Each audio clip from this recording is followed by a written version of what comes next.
Hi hello ನಮಸ್ಕಾರ ಕನ್ನಡಿಗರೇ. Welcome to ಹಳ್ಳಿ ಆಡು ಪಾಡು ಯೂಟ್ಯೂಬ್ ಚಾನಲ್.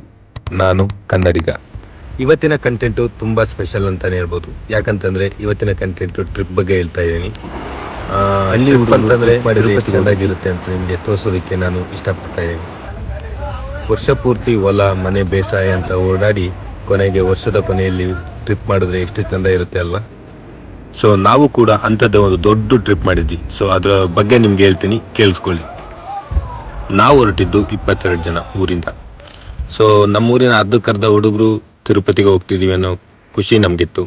ಸೊ ನಾಳೆ ಹೋಗ್ತಿದ್ದೀವಿ ಅಂತಂದರೆ ಇವತ್ತೇ ಮನೆಯಲ್ಲಿ ಚಕ್ಲಿ, ಕೋಡುಬಳೆ, ಚಪಾತಿ, ಕರ್ಜಿಕಾಯಿ ಈ ಥರ ವೆರೈಟಿ ಐಟಮ್ಸ್ಗಳನ್ನ ಮಾಡಿಕೊಂಡು ಬ್ಯಾಗಿಗೆ ಹಾಕೊಂಡ್ವಿ. ಸೊ ಬ್ಯಾಗಿಗೆ ಹಾಕೊಂಡು ಬಸ್ಸಲ್ಲಿ ರೈಲ್ವೆ ಸ್ಟೇಷನ್ಗೆ ಹೋದ್ವಿ. ರೈಲ್ವೆ ಸ್ಟೇಷನಿಂದ ರೈಲ್ ಬಂದಾಗ ರೈಲಲ್ಲಿ ಹೋಗ್ತಾ ಇದ್ವಿ. ಹೋಗ್ಬೇಕಾದ್ರೆ ಹಸಿವಾದ್ರೆ 22 ಜನ ಎತ್ಕೊಂಡ್ಬಂದಿರೋ ಬ್ಯಾಗಲ್ಲಿ ಯಾರ್ದಾದ್ರೂ ಒಂದು ಬ್ಯಾಗು ಮಧ್ಯದಲ್ಲಿ ಇಟ್ಕೊಂಡು ಅದರಲ್ಲಿರೋ ಪ್ರತಿಯೊಂದನ್ನು ತಿಂತಾ ಹೋಗ್ತಿದ್ವಿ. ಎಷ್ಟು ಮಜಾ ಇತ್ತು ಅಂತಂದರೆ ಹೇಳೋದಕ್ಕಾಗ್ತಿಲ್ಲ. ಅಂತೂ ಬೆಳಗಿನ ಜಾವ 4 ಗಂಟೆ ಸುಮಾರಿಗೆ ನಾವು ತಲುಪಬೇಕಾದ ಜಾಗನ ತಲುಪಿದ್ವಿ. ತಿರುಪತಿ ಬಗ್ಗೆ ಕೇಳಿದ್ವಿ, ಬಟ್ ನೋಡಿರಲಿಲ್ಲ. ಫಸ್ಟ್ ಟೈಮ್ ನೋಡಿದಾಗ ತುಂಬ ಖುಷಿ ಆಯಿತು. ಅಲ್ಲಿನ ಸ್ವಚ್ಛತೆ, ಅಲ್ಲಿರೋ ಶಿಸ್ತು, ಸಂಯಮ, ಮತ್ತು ಎಲ್ಲಿ ನೋಡಿದ್ರು ಸ್ವಚ್ಛ ಮಾಡೋರು, ಆಮೇಲೆ ಎಲ್ಲರ ಮುಖದಲ್ಲೂ ಭಕ್ತಿ ಭಾವ ತುಂಬಾ ಮೇಳೈಸಿತ್ತು. ಅಲ್ಲಿನ ವೆದರ್ ಕೂಡ ನಮಗೆ ತುಂಬ ಸಪೋರ್ಟ್ ಮಾಡ್ತಿತ್ತು. ಯಾಕಂತಂದರೆ ಮಂಜು ಬೀಳ್ತಾ ಇತ್ತು, ಆವಾಗ ಚಿಕ್ಕದಾಗಿ ಮಳೆನೂ ಬರ್ತಾ ಇತ್ತು. ಸೊ ಈ ಎಲ್ಲದ್ರ ಮಧ್ಯೆ ನಾವು ಕಳೆದೋಗ್ಬಿಟ್ಟಿದ್ವಿ. ಅಲ್ಲಿ ಎಷ್ಟು ಸ್ವಚ್ಛತೆಗೆ ಆದ್ಯತೆ ಕೊಡ್ತಿದ್ದಾರೆ ಅಂತಂದರೆ, ಸೊ ನಮಗೂ ಕೂಡ ಅಲ್ಲಿ ಯಾವುದಾದ್ರೂ ಪ್ಲಾಸ್ಟಿಕ್ ಕವರ್ನ ಬಿಸಾಡಬೇಕು ಅಂತ ಏನು ಅನ್ನಿಸ್ತಾ ಇರಲಿಲ್ಲ. ನಾವು ಹೋದ ತಕ್ಷಣ ನಮಗೇನು ದೇವ್ರ ದರ್ಶನಕ್ಕೆ ಟಿಕೆಟ್ ಸಿಗಲಿಲ್ಲ. ಯಾಕಂತಂದರೆ ನಾವು ವೈಕುಂಠ ದರ್ಶನಕ್ಕೆ ಹೋಗಿದ್ದು. ಸೊ ಜನ ತುಂಬ ಇದ್ದರು. ಸೊ ನಾವು ಟಿಕೆಟ್ ತೊಗೋಬೇಕಾಯಿತು. ಹಾಗಾಗಿ ಫಸ್ಟ್ ದಿವಸ ನಾವು ದೇವಸ್ಥಾನದ ಹೊರಗಡೆನೆ ಬೀಡ್ಬಿಟ್ವಿ. ಹಾಗೆ ವೈಕುಂಠ ದ್ವಾರ ದರ್ಶನಕ್ಕೋಸ್ಕರ ವಿಶೇಷ ಟಿಕೆಟ್ ಮಾಡಿದರು. ಸೊ ಅದಕ್ಕೆ ವಿಶೇಷವಾದ ಟಿಕೆಟ್ನ ನಾವು ಕ್ಯೂನಲ್ಲಿ ನಿಂತ್ಕೊಂಡು ತುಂಬ ಕಷ್ಟಪಟ್ಟು ತೊಗೊಂಡ್ವಿ. ಹೇಗಿದ್ರು ನಮಗೆ ಒಂದು ದಿವಸ ಲೇಟಾಗಿ ದರ್ಶನದ ಟಿಕೆಟ್ ಸಿಕ್ಕಿತ್ತು. ಹಾಗಾಗಿ ನಾವು ಡಿಸೈಡ್ ಮಾಡಿದ್ವಿ ಅಕ್ಕಪಕ್ಕ ಇರೋ ಪ್ಲೇಸ್ಗಳನ್ನ ನೋಡಬೇಕು ಅಂತ.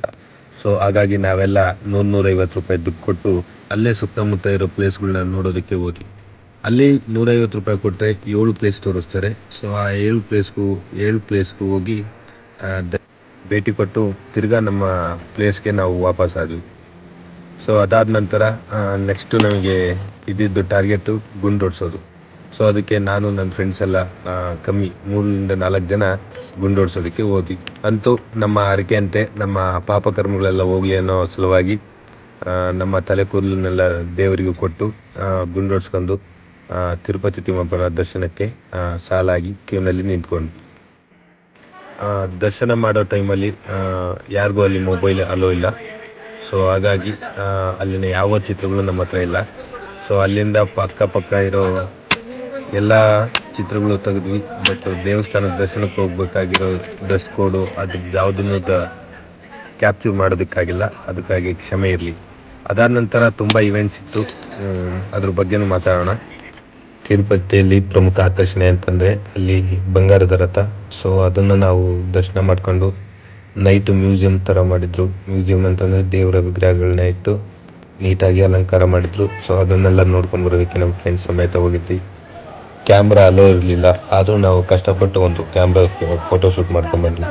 ಅದಾದ ನಂತರ ಶಾಪಿಂಗ್ ಹೋಗಿದ್ವಿ. ಸೊ ಶಾಪಿಂಗು ತುಂಬಾ ಚೆನ್ನಾಗಿತ್ತು, ಬಟ್ ರೇಟ್ ಜಾಸ್ತಿ ಇತ್ತು ಮೇಲೆ ತಿರುಪತಿ ಹತ್ರ. ಸೊ ಮುಗಿಸ್ಕೊಂಡು ನೆಕ್ಸ್ಟು ಗೋವಿಂದರಾಯಪಟ್ಟಣಕ್ಕೆ ಬಂದ್ವಿ. ಗೋವಿಂದರಾಯಪಟ್ಟಣ ಸಖತ್ತಾಗಿತ್ತು. ಅಲ್ಲಿ ಶಾಪಿಂಗ್ಗೆ ತುಂಬ ಕಮ್ಮಿ ಪ್ರೈಸ್ ಇತ್ತು. ಸೊ ಅಲ್ಲಿ ಶಾಪಿಂಗ್ ಮಾಡ್ಕೊಂಡು ಮತ್ತೆ ತಿರ್ಗಾ ನಮ್ಮ ಊರ ಕಡೆ ನಾವು ಪ್ರಯಾಣ ಬೆಳೆಸಿದ್ವಿ. ಸೊ ಈ ಥರ ನಮ್ಮ ಟ್ರಿಪ್ಪು ಅದ್ಭುತವಾಗಿ ಮುಗೀತು. ಸೊ ಇನ್ನೂ 1 ವರ್ಷ ಕಾಯಬೇಕು ನೆಕ್ಸ್ಟ್ ಇಯರ್ ಹೋಗೋದಕ್ಕೆ. ಸೊ ಇದಾಗಿತ್ತು ಈ ವರ್ಷದ ವಿಶೇಷ ಸಂಚಿಕೆ ಹಾಗೂ ಈ ವರ್ಷದ ತಿರುಪತಿ ಯಾತ್ರೆಯ ವಿಶೇಷ ಸಂಚಿಕೆ. ಮತ್ತೊಂದು ವಿಶೇಷ ಸಂಚಿಕೆಯೊಂದಿಗೆ ಮತ್ತೊಮ್ಮೆ ಭೇಟಿಯಾಗೋಣ. ಅಲ್ಲಿವರೆಗೂ ತುಂಬ ಹೃದಯದ ಧನ್ಯವಾದಗಳು.